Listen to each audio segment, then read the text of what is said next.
Bismillahirrahmanirrahim. Ya Allah, semoga yang ada di sini Engkau panjangkan umurnya. Amin. Engkau berikan sehat lahir dan batin. Amin. Engkau berikan kesempatan ke Makkah Madinah sekeluarga. Amin. Menjawab salam saya, ya Allah, berikan husnul khotimah. Amin. Assalamualaikum warahmatullahi wabarakatuh. Waalaikumsalam warahmatullahi wabarakatuh. Alhamdulillah, semua alhamdulillah, wassalatu wassalamu ala Rasulillah. Allahumma shalli ala Muhammadin wa ala alihi wa sahbihi ajma'in. La haula wa la quwwata illa billahil aliyyil azim. Apa kabar Bapak Ibu semua? Alhamdulillah. Tetap bahagia. Allahu Akbar. Allahu Akbar. Allahu Akbar. Kan lupa nggak apa? Baik. Mana semangatmu? Di sini. Harus connect. Karena malam hari ini kita langsung tanya praktek. Kalau saya bertanya mana semangatmu, berarti ini semangatku. Mana semangatmu? Ini semangatku. Mana? Ini. Mana? Ini. Yang mana? Yang ini. Di mana? Di sini.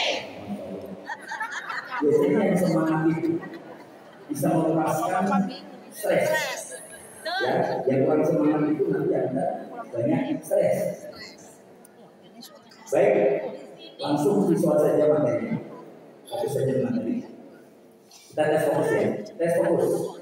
Lihat kanan, lihat kiri, depan, belakang, lihat. Tebak nama Nabi. Siapa nama Nabi berikut? Isa. Enggak. Malam-malam kalau udah dimulai dengan kiri, ngambil. Siapa nama Nabi?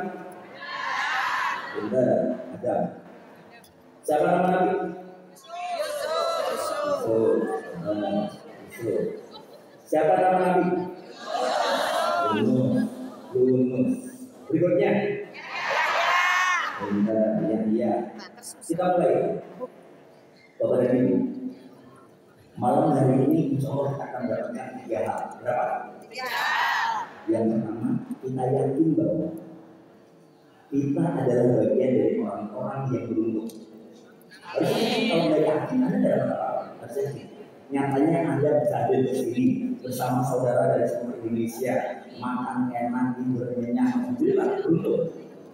Yang kedua, kita akan mendapatkan sebuah pola cara bagaimana kita menjadi pribadi yang terbaik, pribadi yang bermakna, dan ini langsung bisa dilihat dari bagi. Yang terakhir, kita akan belajar bagaimana menjadi sosok yang punya aura positif, yang diamnya kita pun insya Allah orang yang ingin berbuat kemaksiatan itu malu. Itu ada caranya. Yuk kita mulai di sini. Saya selalu mulai dengan perubahan. Dunia semakin cepat berubah, yang tak mau berubah pasti digantikan. Lihat, semua pernah mengalami ini. Jadi yang kalau pernah memakai salah satu dari alat ini berarti sudah tua. Sudah senior, usianya di atas 45 tahun. Yang warna hijau ini pernah dipakai rumah lama telepon angin. Semua berubah. Perubahan ini terjadi meskipun kita tidak mau. Saya selalu bilang kepada sahabat saya, lihat televisi semua berubah. Televisi tempo dulu, kalau terjadi kerusakan, kita ngomong ayah kita, ayah televisinya goyang-goyang, pukul. Normal, gitu. Coba. Dulu itu sering kalau pernah lagi nakal dipukul normal. Coba anak-anak sekarang dipukul tambah normal. Dulu kucing seperti ini, tidurnya tenang, nyaman. Coba ini, ya tenang kan? Baik, kita mulai bersama-sama dengan membaca basmalah. Bismillahirrahmanirrahim. Yang hadir di sini, yang alumni Haji Mafiroh katanya. alumni Haji Mafiro dari tahun sejak Mafiro ini sampai 2025. Alhamdulillah. Mudah-mudahan yang belum angkat tangan segera diundang menjadi alumni Haji. Sekarang yang alumni umur Mafiro, Masya Allah. Alumni yang pengen jadi alumni, Saya. alhamdulillah. Ya, mudah-mudahan kita bisa bareng-bareng kajian di Makkah. Amin ya Allah. Kita mulai perjalanan hidup manusia. Kita lihat sini. Bismillah. Inilah perjalanan hidup kita dulu. Dari sejak balita, Masya Allah, lucu. Apapun yang dilakukan diterima. Di celana nggak ada yang marah. Nangis Rizki datang. SD bahagia. Kemudian remaja. Oh, maksudnya. Nah, setelah itu SMA, lalu kuliah. Tuh, kita ada semua. Nah, bekerja. Dan sebagian besar yang ada di sini sudah di sini. Berarti sebentar lagi mati.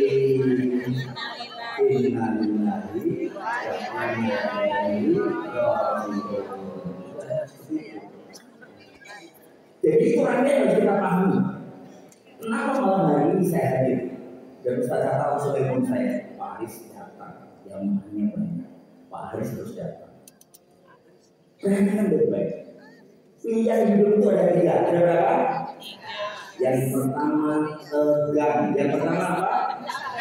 Yang kedua senang. Yang kedua apa? Dan yang terakhir tenang. Semua orang pasti merasakan ini. Pernah tegang, pernah senang, pernah tenang.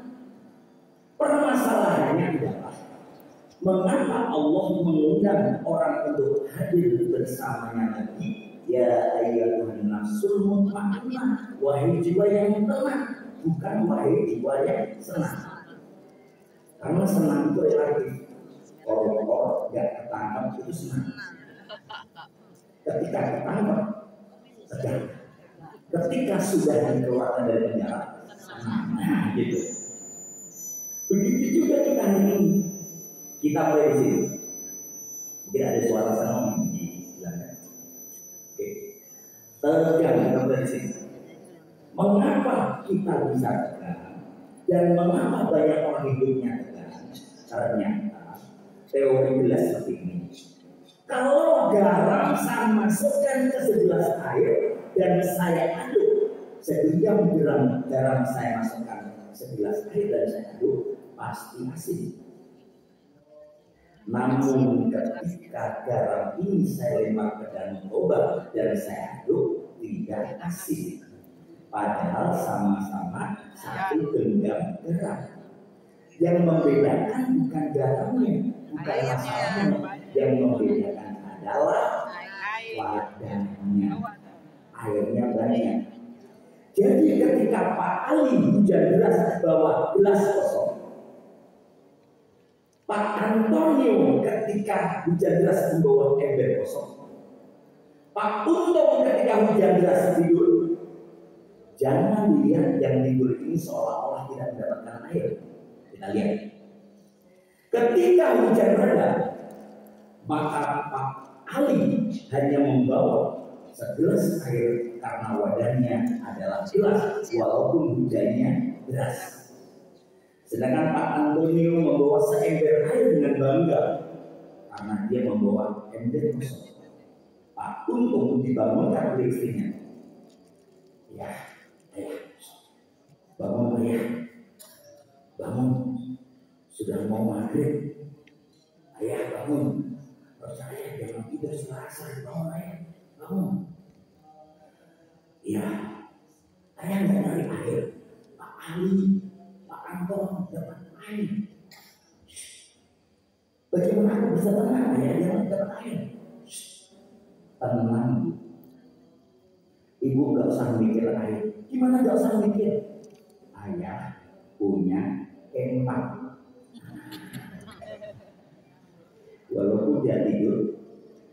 Akhirnya saya emang karena itu hari ini yang kita pelajari adalah bagaimana wadah kita harus besar. Bukan kerja kita yang harus keras. Wadahnya dulu. Bagaimana wadah itu besar? Kita lihat.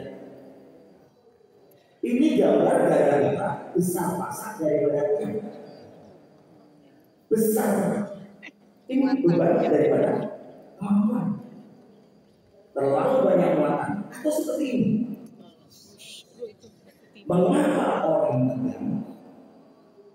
Tegang itu rumusnya P sama dengan F per A. P adalah pressure, F adalah force. Ini bahasa fisika. A adalah area. Jadi orang yang tegangannya tinggi, pressure-nya tinggi adalah orang terlalu banyak gaya dibanding dengan kemampuan. Gayanya terlalu banyak, gajinya 15 juta, ngangsur rumahnya 10 juta, ngangsur mobilnya 6 juta. Nah, udah habis itu. Gayanya terlalu banyak. Nah, terus gimana dong? Agar senang. Senang itu adalah orang yang bisa melewati ketegangan. Itu pasti senang. Dikejar anjing rabies itu tegang. Kemudian bisa lompat tinggi dan aman itu senang. Orang yang ujian itu tegang. Setelah selesai ujian itu menjadi senang. Setelah lulus jadi tenang. Nah, senang itu ternyata beda dengan tenang. Karena bahasa kita malam hari ini ke titik tenang, maka izinkan saya langsung mempraktekkan bagaimana kita bisa tenang. Kita lihat di sini. Ketika ada seorang bapak, ini adalah seorang bapak yang kebetulan dia harusnya diamnya di rumah, tidak perlu bawa tabung, tidak perlu membawa tabung ke masjid karena dia sakit, ada rusuk. Tapi kenapa si bapak ini kok sampai bawa tabung oksigen? Terus dia di stop pertama karena dia sudah melewati tegang dan senang. Dia tenang. Kita lihat lagi berikutnya. Dia memang cacat. Dia memang cacat. Ke masjid saja susah, merangkak. Tapi dia sudah melewati tegang dan senang. Sedemikian luar biasa sosok ajaib ini ingin banget berjamaah di masjid. Jadi ciri-ciri maghrib ini sukses bagi bapak-bapak setelah pulang nanti ke rumah masing-masing jamaah di masjid. Jadi ini contoh mengapa dia bisa tenang di saat semestinya dia tegang. Ternyata ada rumusnya. Sebagian besar penyakit, sebagian besar sakit ternyata adalah karena stres. 85% sakit orang-orang yang di rumah sakit itu bukan karena faktor virus maupun bakteri, tapi karena stres. Mengapa orang bisa stres? Ternyata hasil penelitian kronis emosional stres mempengaruhi 85%. Bakteri, virus, gaya hidup itu kalau dikumpulin 15%. Saya akan bahas di sini. Kita lihat. Ibnu Sina pernah berkata, panik itu adalah separuh sakit. Jadi kalau orang sudah panik, itu sudah dapat sakit. Anxiety, asam lambung, takut, fobia, trauma, itu asal muasalnya adalah panik. Kemudian ketenangan adalah separuh obat dan kesabaran adalah awal kesembuhan. Itu kata Avicenna, Ibnu Sina. Dari kalimat ini akhirnya kita belajar apa yang kita pelajari. Nih kita pelajari ya. Kalau ingin materi nanti saya kasihkan panitia. Tapi ada pembacaan catatan beda antara materi dan catatan itu beda. Sebagian besar stres ternyata disebabkan karena faktor sedih. Mohon maaf ya. Ada sudah baik-baik. Orang stres, orang tidak nyaman, itu hampir 90% faktornya adalah sedih. Kita masuk ke berikutnya. Mengapa orang itu sedih? Ternyata sedih sebagian besar penyebabnya adalah kehilangan. Saya ulangi lagi, stres sebagian besar diakibatkan sedih, dan sedih karena faktor kehilangan. Oke, lanjut lagi. Dan ternyata kehilangan itu ternyata disebabkan oleh perasaan memiliki. Coba dipahami benar ya. Kenapa tukang parkir tidak pernah marah ketika apa yang di dadanya diambil sama yang punya? Karena dia tidak merasa memiliki. Mengapa ketika handphone ini saya ambil ada yang merasa hilang? Karena ada yang merasa memiliki. Mengapa ketika seorang ibu anaknya ada yang melamar, kemudian dia bisa melepaskan anaknya bersama laki-laki yang dia juga belum tentu kenal benar, karena dia sudah mulai melepaskan rasa memiliki. Nah, akhirnya kami menemukan rumus. Semakin banyak Anda merasa memiliki, maka Anda akan semakin tidak tenang. Karena semakin banyak Anda merasa memiliki, maka Anda punya peluang semakin banyak kehilangan. Sampai sini saya balik. Saya ulangi lagi dari awal. Saya terapis, dan banyak orang yang alhamdulillah Allah sembuhkan. Ketika dia saya tanya, Ibu, ketika lahir sudah punya kanker? Belum, Pak. Ibu, ketika lahir sudah punya tekanan darah tinggi? Belum, Pak. Ibu sudah dinyatakan diabetes ketika masih balita? Belum, Pak. Berarti apapun yang hadir saat ini adalah titipan. Saya pahami. Jadi penyakit pun titipan, kenikmatan pun titipan, suami pun titipan, anak pun titipan, bahkan baju yang Anda pakai hari ini adalah titipan. Dan ketika nanti Anda meninggal, maka emas yang Anda pakai pasti dilepas karena bukan punya Anda. Jadi kalau ada orang yang berkata bahwa ini punyaku, perlu diingetin, bukan punyamu. Tapi sertifikat ini atas namaku, bukan punyamu. Engkau hanya punya hak guna pakai. Karena setelah meninggal pasti akan berganti nama. Kita akan coba bahas dari sisi ini. Kita mulai dari awal tadi. Stres sebagian besar diawali dari sedih. Sedih karena merasa kehilangan. Kehilangan karena merasa memiliki. Semakin banyak kita merasa memiliki, siap-siaplah semakin banyak akan merasa kehilangan. Makanya hari ini yang sibuk dengan rasa memiliki, bersiap-siaplah untuk sedih. Yuk kita bahas di sini. Agar menjadinya kan tidak tenang. Hidup itu ternyata berdasarkan penelitian 10% adalah heaven, 90% adalah respon. Karenanya malam hari ini kita akan belajar bagaimana merespon. Respon inilah yang akan menjadikan senang atau tegang. Nah, bagaimana kita melihatnya? Kita lihat berikutnya. Inspirasi penuh ketenangan. Saya akan ceritakan tentang Akimen. Akimen ini adalah seorang laki-laki. Sebelumnya jadi guru ngaji, sekaligus juga guru anak-anak. Ternyata karena uangnya kurang, dia sambil sebagai penggali ataupun penambang pasir. Akhirnya dia mendapatkan kecelakaan, tertimpa pasir, longsor, kakinya lumpuh. Meskipun kakinya lumpuh dan istrinya akhirnya juga minta cerai. Nah ini jadi dia tetap tenang. Bahkan dia tidak pernah mau jadi pengemis. Dia tidak pernah meminta-minta. Dia hanya minta kepada tetangganya, tolong lubangi kamarku sehingga masuklah bambu dan aku akan memotongnya dan aku buat boboko atau bakul tempat nasi ini. Jadi ketenangan itu justru karena adanya masalah. Jadi orang yang tidak pernah punya masalah tidak pernah merasakan tenang. Coba. Akhirnya apa?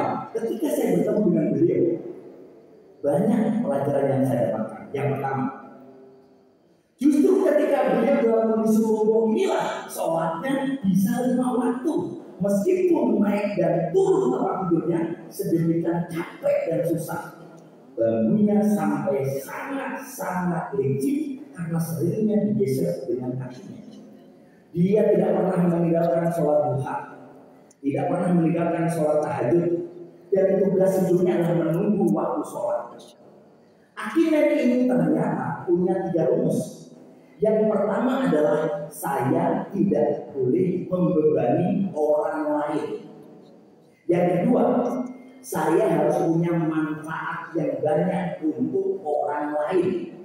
Yang ketiga, dunia ini sebenarnya sementara, akhirat selamanya. Karena apapun adalah titipan, maka saya siap untuk diambil kapanpun titipan itu, termasuk nyawa saya.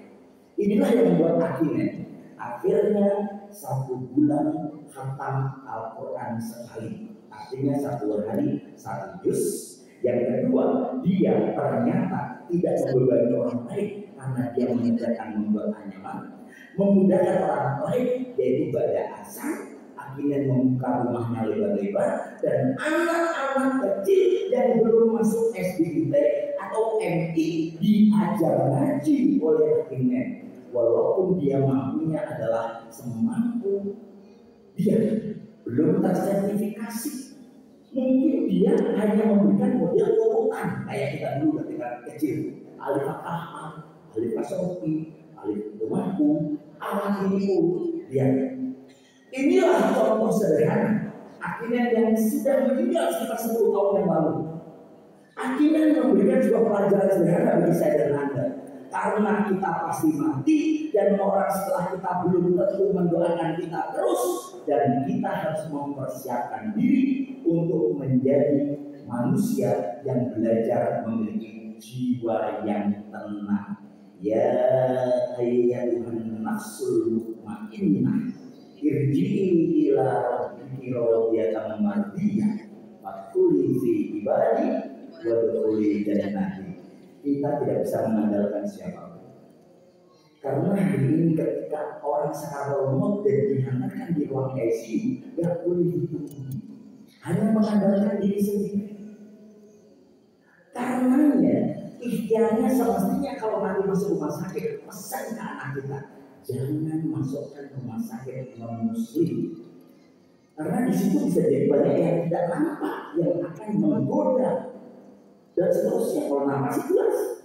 Karenanya amanahkan kepada anak-anak kita. Lalu kita lanjut. Terus solusinya gimana? Solusinya ada di Quran surat Ali Imran 133. Wasari'u ila magfiratin min rabbikum wa jannatin arduhas samawati wal ardu uiddat lil muttaqin. Jadi Allah itu ternyata kangen banget, sehingga bersegeralah kamu, bersegeralah kepada maghfirah, ampunan dari Tuhanmu, dan jangan surga itu luasnya seluas langit dan bumi. Untuk siapa? Bagi orang-orang yang bertakwa. Jadi sebagian ulama memiliki sebuah kajian, Al-Quran itu kalau diperas ternyata muncul ada satu kata yang dinamakan takwa. Ini takwa. Ketika puasa, ta'alum takwa. Ini juga kita dan kemudian jadikan Quran surat Al-Imran 134, ini 134, bukan 133, 134. Jadi di Quran Al-Imran 134, langsung saya ganti. Kenapa? Karena ini ternyata adalah dasar orang-orang siapapun yang mendapatkan masalah langsung lihat aja. Jadi hari ini malam hari ini yang sujudnya susah, yang rukuknya susah, yang jalannya susah, lihat keajaiban kalau kita mengikuti format ini. Kita lihat siapa? Alladzina yunfiquna fis sarra'i wad-dharra'i wal kadhiminal ghaidh wal 'afina 'anil nas wallahu yuhibbul muhsinin. Ini dasar terapi yang malam hari ini akan kita praktekkan langsung, terapi jiwa. Fisik ikut-ikutan sehat kalau jiwanya sehat. Apa? Ternyata Allah memberikan rumus, dan rumus ini luar biasa, yaitu orang-orang yang menginfakkan, mewakafkan, bersedekah di saat dia lapar dan juga di saat dia sempit, dan mampu menahan amarah, mampu memaafkan manusia, dan Allah mencintai al-muslimin, orang-orang yang berbuat